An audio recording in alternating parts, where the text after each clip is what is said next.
good friendship with his cousin, Roger Neal. They own the store right next to Walters. What's happening? So when you're from Atlanta, you know about Walters. If you're a big guy from Atlanta, you know about, the store right next door. These guys have always just been good to me. Raj went to India. He came back, brought my wife Vincent, these beautiful little elephant characters. He's proud to be Indian. I've learned about being Indian from my Indian friends. When you're truly who you are, how could you be offended? How could you not love it or like it? Like, man, I'm a part of the original people on earth. I'm from the continent that birthed all humanity. I think when you wear that pride and unapologetically and not from a place of needing someone to be below you, there's no reason for people not to like me. I like you. I got plenty of heroes that don't look like me. There's a portrait of John Brown on my wall in my basement. He's a hero. He doesn't have to look like me. You know what I mean? But I refuse to act like people who look like me aren't great. I didn't say good. I didn't say good enough. I didn't say equal. I said great. I'm from a great and mighty people. And if you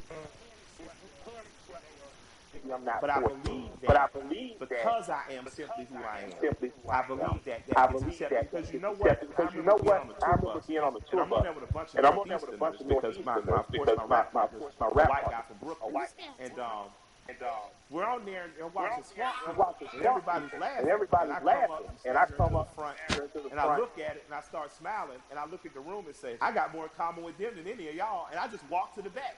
Now, because it's the truth. I'm a Southern boy. My grandparents from Alabama and rural Georgia. I grew up more like people on those shows. So I think across cultural lines and across racial lines, people identify with me, but just because I'm your typical American guy. And I have some special things. I'm not going to deny that I'm special. I'm the smart kid, went to Morehouse, had an understanding of some cool stuff. I married a beautiful woman, that helps, But I think that ultimately what resonates with people is that I'm a regular guy. One of my best friends in the world is a white guy from Brooklyn. So I think that people understand that I have the ability not to look past your race or ethnicity, not to look past who you are culturally, but to look at it and love it and learn from it without wanting to co-opt it or be it. What you're talking about in a very succinct and robust way is really allyship. And that's been a Absolutely. word that, yeah, you have a lot of really great allies that are in your life. Now in this moment, I've gotten the question constantly. I assume you have too about how to be an ally. What do I have to do? Right?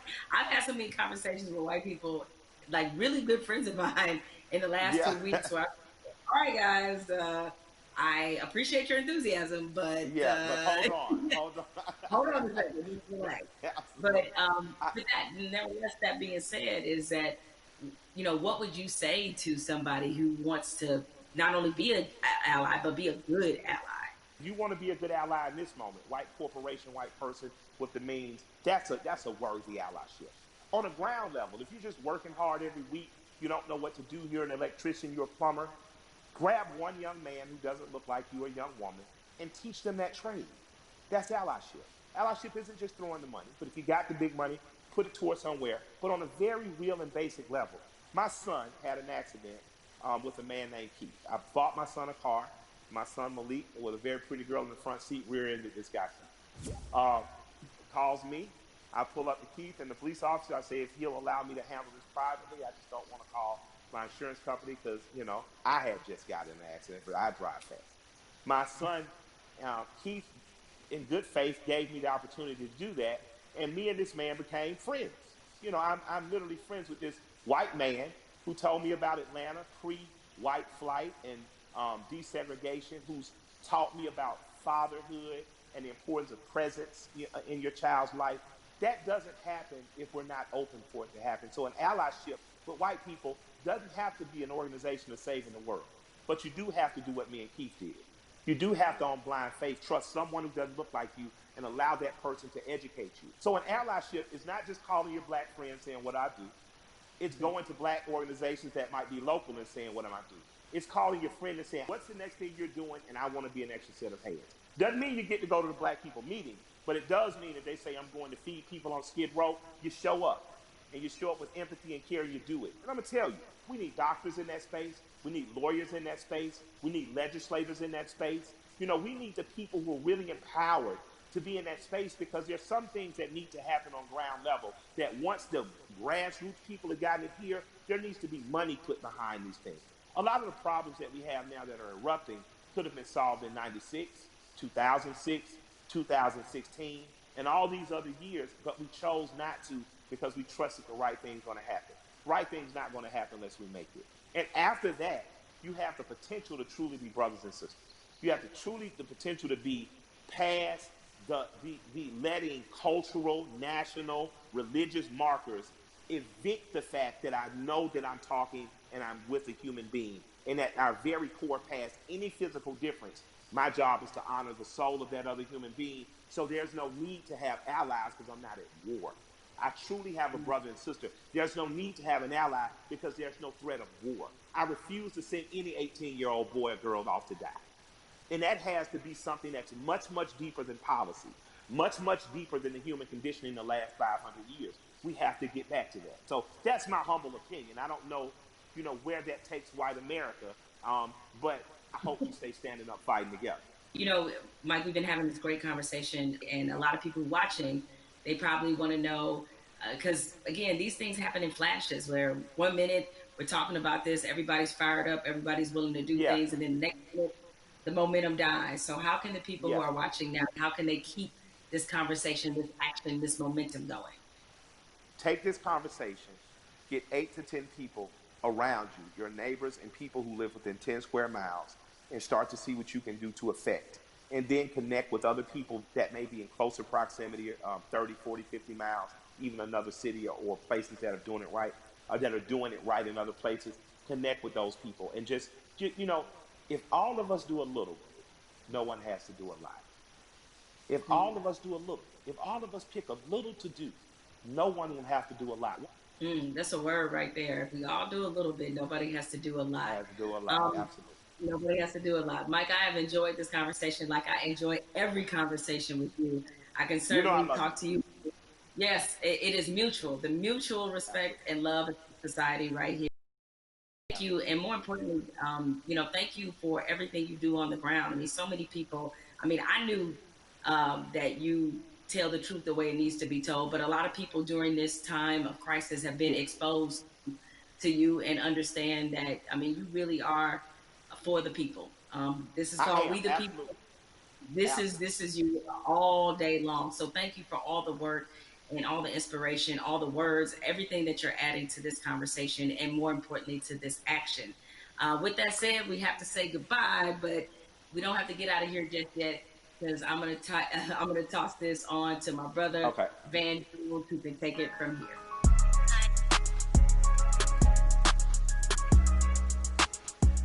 Jamel and I, we spent the past hour, we've been talking to Killer Mike, we've been talking to Elaine Walteroth. We also got a chance to see that amazing video from Lil Baby. Jamel, what did you get from your conversation with Killer Mike? And more importantly to me, what do you make of this moment that we're in? The one thing you can always expect from Killer Mike is blunt honesty. I think that's why a lot of people look at him as a really credible voice right now. He's Yeah. honest about what he knows and honest about what he doesn't know. So I think when you have those elements, that's going to always make for a pretty good conversation. I'm with you. I mean, this moment at the same time is welcome. It's also a little bit surreal in terms of what took us so long to get here to make sure that we're not always starting from ground zero every time we have to have a significant conversation about race in this country. Why do you think it's different this time? Because I mean, there have been videos before, and yet people still now act like they're shocked. Help me understand what's different this time from your point of view. What's your theory? It's two things that I think stood out about the George Floyd video. One, there was no yeah, but. And granted, in my mind, we've seen videos where there was no yeah, but people nevertheless invented a yeah, but. But in this one, there really wasn't one, even if you were Stretch Armstrong trying to stretch and find one, there just wasn't one. What always has just stuck with me is the look on this officer's face as he was kneeling on George Floyd's neck. It was so cold. It was as if this were Thursday. And he showed such little emotion, remorse, any emotion you want to name, he didn't show any of that as he killed a man in the middle of the street with bystanders looking on. So I think that situation, coupled with the fact we had already been reeling from Ahmaud Arbery, we had already been reeling from Breonna Taylor. And even though the situation wasn't fatal, there was definitely a storm of frustration at what happened with Christian Cooper. So this all together leads us to this moment where finally, even the most adamant naysayers who wanted to pretend as if this wasn't a structural problem, what could they say? I mean, there was Yeah. nothing else that could be said, and I think everybody who was already fed up decided now is the moment, now is the time. The world has slowed down because of COVID-19. If we are going to address this, this needs to happen now. I've never seen 20, 30 million white people asking black people for leadership. That's interesting because they start going, what do you want me to do? And I'm like, well, I don't know. Google is a powerful tool. I don't know. I'm realizing now, though, that this is an honest question. How do you think that we as African Americans and our allies can rise to meet a moment like this and actually accept the fact that we may actually have a couple million new allies? And how do we deal with that? That's new for us. I'm glad you used the word leadership because there's a difference between us being put in a leadership position and us being put in an educational position. The educational part, we are long past, right? Like we don't want to be educating anybody else about race. We're not here to soothe you. We're not here to make you feel better. But leadership is something different. And it looks different depending on how you want us to take that leadership. Certainly, we are accustomed to being a voice on these issues. We're accustomed to setting the agenda. It's fine if we continue to lead in that direction. I think what we're looking for is if this were, a relay race, we want to pass the baton and we want you to be able to say, okay, here's what we've been feeling about this issue. Here's what needs to happen to change it. The other part of this race is that you got to be willing to run it just as hard and as fast as we are. Because if you're not, that's why we remain stuck in the flying pattern that we've been in for hundreds of years and decades as we've tried to reconcile this issue. So we have to figure out what is the most useful way of allyship. We see a lot of people throwing statements around. We see a lot of people throwing money around. We need that to be a focused effort, and more importantly, to be vocal about it. I can't I can't take any more double sidedness. There can be no more other siderisms. If I may make up a word, meaning that you give over here, and you're a company that is like, yeah, Black Lives Matter, except for in my boardroom where they don't, Ooh. or except for in my organizational chart where they don't. So I'm done with that, right? That's great. Charity's great. Charity doesn't change structural racism, right? What changes it is when you look in your building and ask, why Mm. aren't there more Black people in this building, in this boardroom, in this C-suite? So the allies that we have, what you can do, change the structure and cultures of your companies, of your businesses, of wherever it is you have influence. Start there. The thing I try to tell people is, it puts us in a no-win situation. I want our white sisters and brothers to be better educated and to care more, but I don't want to have to bear the burden of trying to teach and educate all the time. The reason you pay tuition is because it's costly to educate someone. You coming up to me and saying, educate me, that's costly to me emotionally and from a time point of view. Also, I think we have to be very honest. Nobody would go up to somebody and say, teach me Russian in 5 minutes. And by the way, make me feel good about it. But I mean, you like, hold on a second. Like, you want me to teach you about racism, which is the history of race in America is just as complicated as Russian. And you want me to teach you that in 5 minutes. And also, if I make you feel bad about it in any way, now I got to be your therapist too. And like you said, soothe you or whatever. That's got to stop. I would love for somebody to come to me and say, I made my whole family watch the 13th and read the new Jim Crow and read White Fragility. And we had a question on page 52. Now, hey, we can have that conversation all day long because you're doing your homework, but don't flop on me like you never heard of Google. If you wanted to know about cryptocurrencies or whatever, you find that stuff out before any Black person ever heard of it. So I'm sure you can educate yourself about anything you want to know. I have to say something to you because I've never gotten a chance to talk to you. I feel like I know you because I'm such a big, mad, crazy Stan and fan. But I love you to death.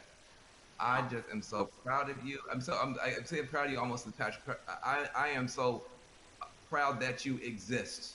Where do you find the strength to continue to do what you're doing and say what you're saying, even in the face of opposition, to the point where now the whole world has to listen to you? Where did you find the strength when they weren't listening? I guess maybe this is just part of the Black woman's condition is that we don't know any other way. And most of us, I come from a line of Black women who were just like this. My mother's like this. My grandmother was like this, where it's the old phrase we've all used as Black people, making a way out of no way. And scream until they hear you. You know what I'm saying? Is that because the opposite, to do the opposite of that is what? Is that I can't even afford to do that. I don't know any other mode but to fight for what's right, but to try to stand on the right side of history, but to speak for people who don't have a voice or a platform as large as mine because somebody did it for me. What advice do you have for people who want to have these conversations, maybe not as well spoken, not as well read as you might be, but who really are sincere and want to have a conversation? I think you have to start from a point of honesty and being real about what some of your beliefs, prejudice, biases are, where they come from, why you learned them. I think if you take anything else beyond race, as we get older, we do a whole lot of unlearning. Young folks, when you get to like your 30s, you do a whole lot of that, right? But yeah, my advice is to always start from the point of truth and honesty and self awareness. And you'd be Mhm. surprised what you can get accomplished just by digging into those things. I mean, if you know you come from a racist background or if you come from where race was talking about a certain way, be honest about what those conversations were and what they taught you. And ask Mhm. yourself, is this the kind of person that you really want to be? Yeah, I feel like there's a 21st century mindset and a 21st century skill set that everybody's going to need a mindset of empathy. I mean, we're going to be dealing with people every color, flavor, every kind of human being ever born. We all have to deal with each other now because of the internet, because of just the world economy. You're going to be competing against people in China and Nigeria. That's just the world.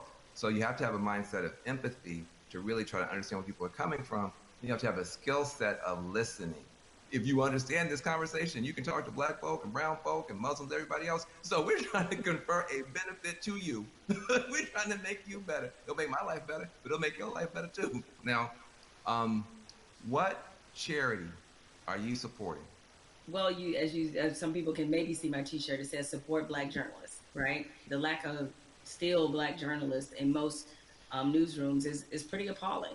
What changed my life and what got me really on the right path in this business was being a member of the National Association of Black Journalists. NABJ is the largest minority journalism organization in the country. The development, the networking, job fair, internships, scholarships, what happens there has changed lives. You know, it changed a lot of people's careers. I mean, people like you, Van, and Mhm. everybody you want to think of, Roland Martin, Soledad O'Brien. It's just a number of people, Michael Wilbon, that are a part of this organization and have been able to build legacies there. And so it's on us to, again, usher in this next generation of young journalists who I get it right now, feeling really discouraged when they look at not just what a lot of newsrooms look like, a lot of networks look like, but also we're under the under the shadow of a pandemic right now. So there's a lot of journalists who have lost their jobs. A lot of companies are downsizing. They need a reason to believe and to be in this business. And so NABJ has done so much for my career and continues to do that for others. So that's the charity that I support and the organization that has changed my life and that of many others. Well, listen, I second that, third that, and fourth that. NABJ is a beautiful organization. I've got groups I want to support as well. But what I want to say to you is just thank you, thank you, thank you for your light, for your leadership, for your courage, for your entrepreneurship, for your T-shirts and all that type of stuff. Make sure to support the sister businesses, Yeah. and let's keep this conversation going. Much Yes, love to you. thank you, Van. This is a pleasure. I got good news for you. I got bad news for you.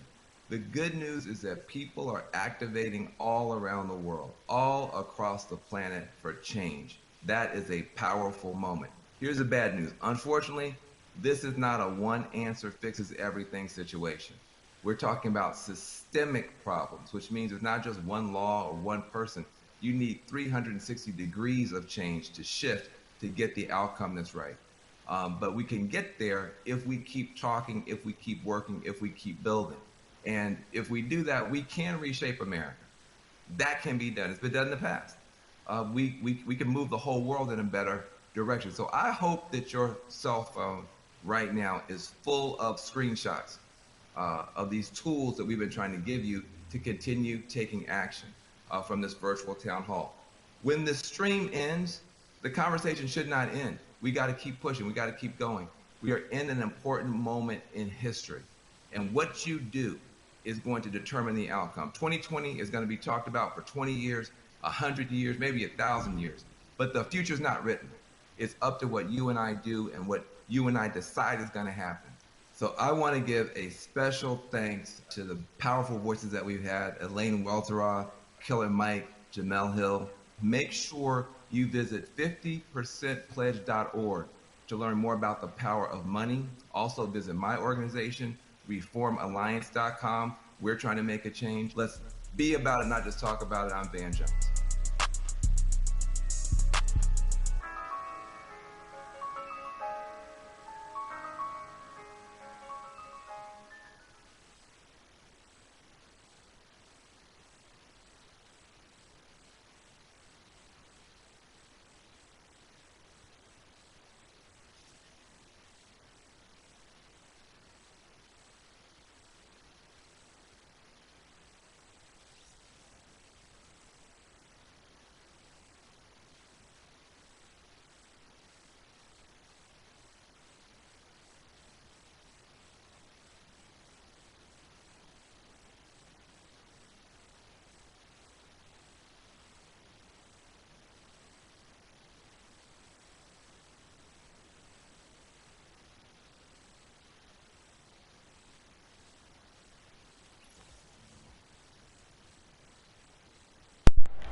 Hang on, guys.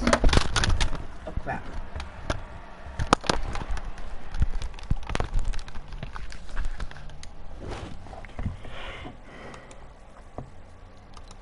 Adonis, I'm gonna get off because I'm getting a bit tired.